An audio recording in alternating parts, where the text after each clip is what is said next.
బోలో కృష్ణ మహారాజుకే, బోలో కృష్ణ మహారాజుకే.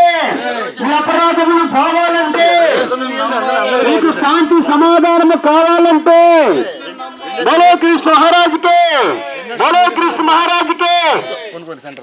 ప్రభునందు మిక్కిలి ప్రియమైన పోడూరు కొత్త కాలనీ గ్రామ ప్రజలకు ప్రభు అయిన యేసుక్రీస్తు పరిశుద్ధ నామములో మా ప్రత్యేకమైన వందనములు తెలియజేస్తూ ఉన్నాము.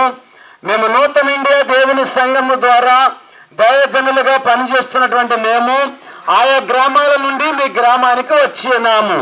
మేము వచ్చిన కారణము ఏమిటంటే ప్రియులారా, ప్రభు అయిన యేసుక్రీస్తు నామమును మీకు ప్రకటన చేయడానికి, ప్రభు అయిన యేసు నామమును మన యొక్క గ్రామంలో వర్ధుల చేయడానికి మీకు ఒక శుభవర్తమానం కొరకని వచ్చి ఉన్నాము. దేవుని బిడ్డలారా, దేవాది దేవుడు సంవత్సరాలు భూమి మీద పాపముల నిమిత్తమై రక్త ప్రోక్షణం చేసి ఆయన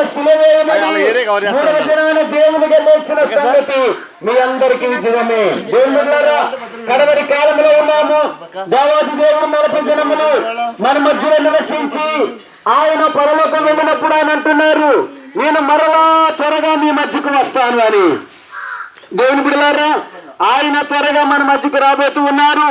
ఆయన వస్తున్నారు, మనం సిద్ధపడి ఉన్నామా? దేవుని బిడ్డలారా, మరి కడవరి కాలములో, శ్రమ కాలములో, కన్నీటి కాలంలో మనం ప్రయాణిస్తూ ఉన్నాము. ఈ సంగతిని గమనించి ప్రభు అయిన యేసును నమ్ముకొని ఆయన ఉచితమైన కృప ద్వారా మన కుటుంబాన్ని సంరక్షించుకొని ఆయన మహిమ ద్వారాగా మనము మారు మనసు పొంది ఆయన విలువైన మార్గంలో నడుచుకోవాలని ప్రభునామంలో విజ్ఞప్తి చేస్తూ, అలాగే మన గ్రామంలో కొత్త కాలనీలో అలాగే మరి యేసపు రాజు గారు ఆరాధన కార్యక్రమాలు నడిపిస్తూ ఉన్నారు.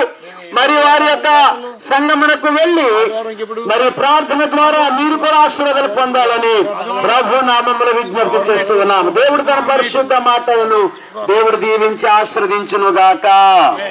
428వ పాట పాడుకుందాం.